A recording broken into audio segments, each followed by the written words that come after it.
Picture this. The blinding flash of paparazzi bulbs, just firing in rapid succession. A crowd frozen in anticipation, pressing aggressively against these steel barricades. And in the center of it all, a prince. Right. But he is entirely stripped of his royal shield, fighting this desperate, agonizing battle to bring his family home. The stakes here, they aren't just PR spin or, cheap tabloid fodder. They're about physical survival, the cold echo of a high-stakes courtroom, and a fractured family legacy that might honestly never heal. Welcome to Starscope Report. Join Jordan and Jamie as they uncover Hollywood drama, music industry shakeups, and viral influencer scandals. From red carpet surprises to social media controversies, we dive deep into the stories behind the fame. And for today's deep dive, we are unpacking a massive, just incredibly complex headline story. Prince Harry refuses to give up on bringing his children back home. Yeah, it's a big one. We've got a towering stack of sources to sift through for you today. I mean, we are analyzing official UK High Court judgments, reading through insider palace leaks, and breaking down these fiery public debates to uncover the 11th hour heartbreak, the fierce legal battle over armed state security, and the intense paranoia that's currently gripping the royal family. We're definitely going to get into the granular legal mechanics of how someone actually loses their royal protection, because it's fascinating. Oh, it really is. But we have to start with the immediate visceral crisis happening right now. It's the collapse of this highly anticipated family reunion. So Prince Harry's plans to bring Archie and Lilibet to the UK for the first time in 4 years they were pulled out from under their feet at the 11th hour. Yeah, and when you think about it, 4 years is a literal lifetime for a kid. A completely different stage of life. Archie is 7 now, Lilibet is 5. They haven't seen King Charles in person since the late Queen's Platinum Jubilee back in, 2022? 2022, exactly. And the timing makes this especially poignant. Harry was actively exploring, every single available option to bring his wife and children to the UK to coincide with the one-year countdown to the Birmingham. Without a foothold. Yes. But the government, specifically the committee responsible for royal security, categorically denied his request for police protection outside of royal residences. Harry is reportedly just absolutely distraught. He refuses to subject his children to being chased by paparazzi the second they step off a transatlantic flight. Which, honestly, considering the high-speed car chase he and Meghan experienced in New York in 2023, you can completely understand why that fear is so deeply ingrained in his psyche. Oh, absolutely. It's a very real trauma. But I'm trying to wrap my head around the mechanics of this, though. If you are born a literal prince, isn't state security just, a birthright? How can a government committee look at the king's son and say, no, you're cut off? See, that is the fundamental misunderstanding driving so much of the public outrage right now. In the UK, royal security is not a birthright. It's not. No, it is a state-funded allocation based on your working role for the monarchy and the active threat against you. And the reaction to this denial has been explosive. I bet. On one side, you have journalists like Stefano Hatfield writing in the newspaper, making what sounds to a lot of people like a very common-sense moral argument. Hatfield points out that Buckingham Palace just disclosed the king's personal tax payments. Right, which were huge. Yeah, over £30 million since he took the throne. So Hatfield argues that because the king possesses this immense private wealth, it is his fatherly duty to simply open his wallet and pay for his son's security privately. Well, if you're looking at this through an American Hollywood lens, that sounds completely reasonable. You hear that and think, well, if I had tens of millions of pounds, or, if I had those massive Netflix and Spotify deals like the Sussexes do, I would just hire a small army of private mercenaries to protect my kids. Right, celebrities do it in Los Angeles every single day. Exactly. But the viral reaction online, specifically on the Reddit community, RD-listed royals, delivered a massive reality check to that exact Hollywood mindset. In the UK, you simply cannot privately hire armed police. You literally can't buy it. You literally cannot. It is fundamentally against the law. A Reddit user named PlentyExplorer9580 pointed out that this committee assesses the threat risk and allocates state security. Harry does get police protection when he's physically with the king or inside a royal residence. Okay, so what's the issue then? What he's demanding, what he cannot buy, is armed trans protection, what they call blue light status. Ah, okay, that's the convoys, the sirens, the armed officers authorized to hold up civilian traffic and run red lights to keep a target moving. So you can't just write a check to a private security firm in London and get guys with Glocks and sirens. Exactly, the point made by another user, Old Soldier Bear, who noted that only highly specific elite police officers, like the Parliamentary and Diplomatic Protection Group, are allowed to carry firearms in the UK. Oh, wow. King Charles cannot just override national gun laws or commandeer state intelligence with his checkbook. It's not a matter of the king being cheap. It's about the strict boundaries of executive power and British law. Private security in the UK cannot carry firearms, and they certainly do not have access to top-tier state intelligence regarding active terrorist threats. The contrast here is incredibly painful. You really feel the emotional weight of a father who is genuinely terrified for his children's physical safety. But then you see this intense public backlash against Harry's demands for what many view as, like, special treatment. Yeah, it's a very polarized debate. And even if Charles offered them a literal castle to sleep in, which reports say he did, right? He did, yes. Harry's spokesperson released a statement saying, safe accommodation is only one element of an effective protective security plan because risk follows the person, not the place. Meaning, a fortress is useless if the family gets swarmed the minute they leave the airport tarmac. Exactly. The Sussex camp feels the core issue of transit vulnerability is being completely ignored by the palace. But how did Harry actually lose this elite protection in the first place? It all traces back to a secret committee, a fierce court battle, and a stunning ruling that changed royal history. Stay tuned, and if you're loving these Hollywood and royal twists, make sure you're subscribed, because the legal drama is about to unfold. Okay, so the public is demanding to know why Harry is being denied the security. We have to look at the recent Court of Appeal judgment, because the UK courts ruled that the government was totally justified in stripping Prince Harry's automatic security, citing this bespoke arrangement. Yes. Let's rewind to February 2020.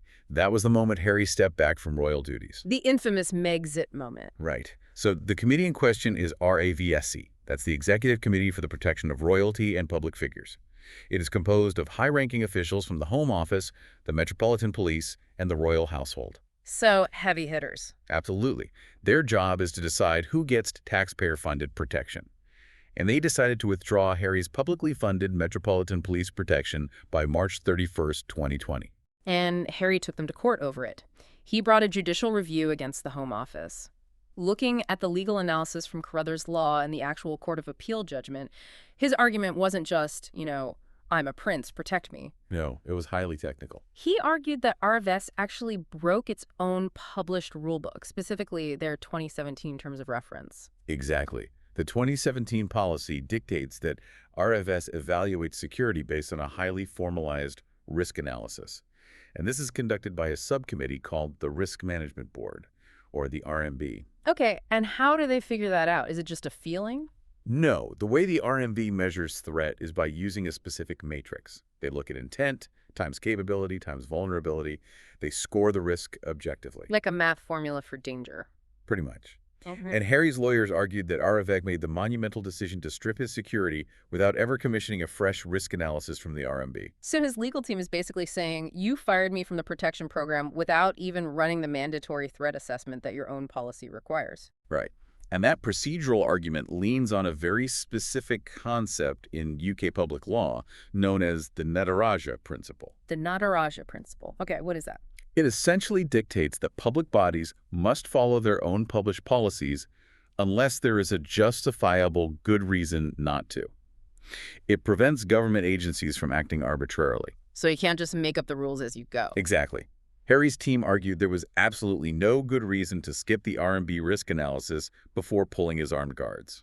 But the courts ultimately disagreed. The High Court and then the Court of Appeal led by Sir Geoffrey Voss ruled against Harry. They did. Listening to this, the way they handled his exit, it sounds exactly like quitting a job at a high-security bank, moving to another country, and then trying to sue the bank because they won't let you keep your old security badge for when you occasionally visit town. That's actually a great way to look at it. Right. The bank is basically saying, look, you don't work here anymore. The old employee rules don't apply to you, but if you come visit, we will escort you to the lobby based on how busy it is that day. Taking that bank analogy a step further, the bank manager in this scenario, Sir Richard Montram, who was the chair of RAVIVEC at the time, he submitted evidence to the court stating that because Harry's role was fundamentally changing, a standard RMB assessment was, quote, overtaken by events. Overtaken by events. Yeah. The standard threat matrix was designed for full-time working royals living in the UK. It simply didn't fit someone who was stepping down and moving to North America. So what did they replace the standard assessment with then? They created a bespoke case-by-case arrangement for him. Whenever Harry visits the UK, RVA assesses the specific threats for that specific trip and provides security accordingly. Sometimes he gets it, sometimes he doesn't. Wow. And the courts decided that the creation of this bespoke arrangement was legally acceptable as the good reason required by the Nataraja principle to bypass the standard policy. I still find it wild that a court would side with a committee that admittedly skipped its own standard procedure, especially when the stakes are literally life and death. Why wouldn't a judge look at that and say, go back and do the paperwork properly? Because in matters of national security, the executive prerogative almost always takes precedence over procedural strictness. The courts cited major legal precedents to justify this, specifically the Raymond and Shamima Begum cases. Wait, I know those names. Those are huge. These are landmark cases in the UK. Raymond involved the deportation of a suspected terrorist, where the House of Lords ruled that the executive government gets to decide what national security requires, not the courts. Right. And Shamima Begum involved stripping the citizenship of an ISIS bride. The Supreme Court ruled that the Home Secretary's national security assessment trumps procedural claims. So the courts are essentially saying, we are judges, we deal with the law, we do not have the security clearance, the intelligence briefings, or the expertise to tell Scotland Yard how to deploy armed counterterrorism officers. Exactly. The judiciary historically defers to security experts on matters of threat mitigation. A judge in a courtroom cannot responsibly order the police to provide armed convoys. So the court ruled that IABD had the absolute authority to adapt their policy to an unprecedented situation. So the legal doors are slammed shut and the security is gone.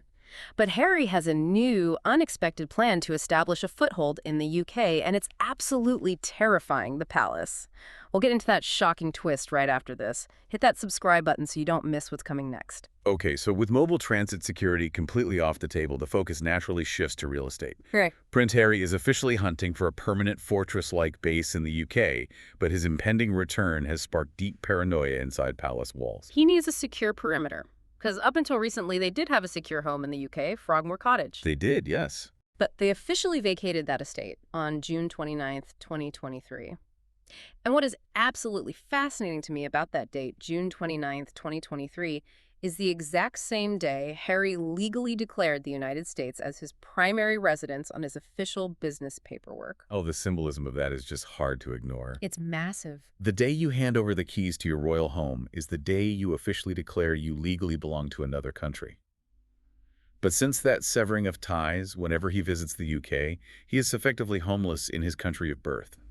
He's been forced to stay in luxury hotels. Which has to be a total nightmare for his security team.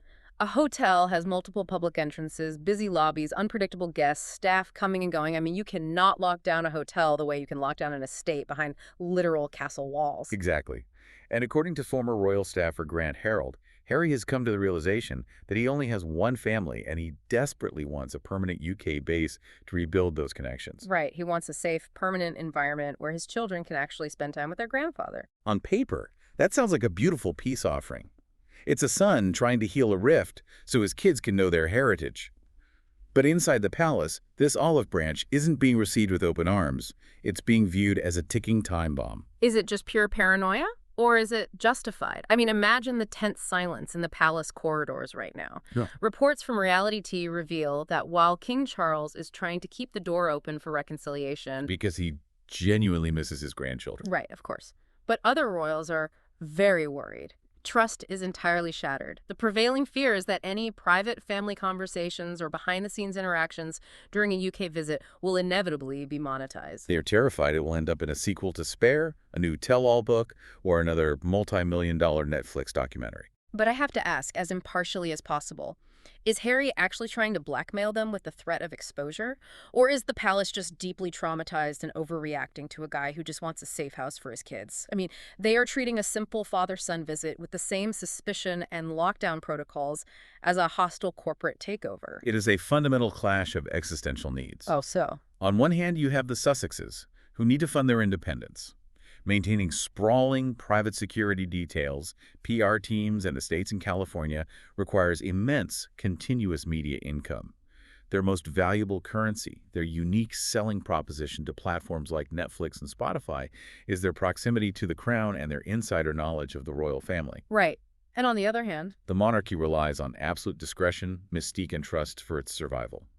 The palace's trauma is well documented. They have lived through the Oprah interview, the documentary series, the book releases. As one insider leaks to the press, every interaction is viewed through the prism of what might happen next. wow, the prism of what might happen next. Yes, the institution simply cannot afford another global PR crisis stemming from a leaked private conversation. It has created a total heartbreaking stalemate. Harry flat out refuses to bring the kids without armed transit security. The UK government refuses to give him that security because he's no longer a working royal and doesn't meet the threat matrix requirements.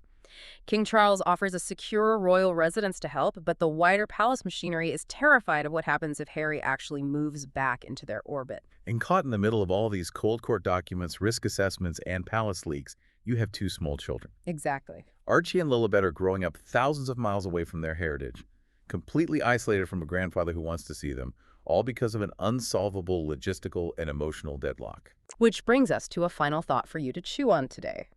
We are watching this play out in real time, but what happens in 10 or 15 years when Archie and Lilibet come of age? When they can pull up these exact court transcripts, read these headlines, and understand the context for themselves? Will they resent their parents for illegally and physically isolating them from their royal heritage, from their grandfather, and from a whole half of their identity? Or, and this is the flip side, will they look at this intense, heartbreaking security battle as the ultimate act of parental love? That's a profound question. A desperate, uncompromising attempt to protect them from a toxic, dangerous fishbowl that has already claimed so much from their family. Right, because the legal battles and public debates we analyze today are literally writing the historical records that those children will inherit tomorrow. It reframes the entire conflict. It really does. It's the ultimate cliffhanger, and one that absolutely won't be resolved in a courtroom anytime soon. You've been listening to Star Scoop Report, where Jordan and Jamie uncover the stories shaping Hollywood, music, and pop culture. Thanks for tuning in, and don't forget to subscribe for more stories that keep the stars shining.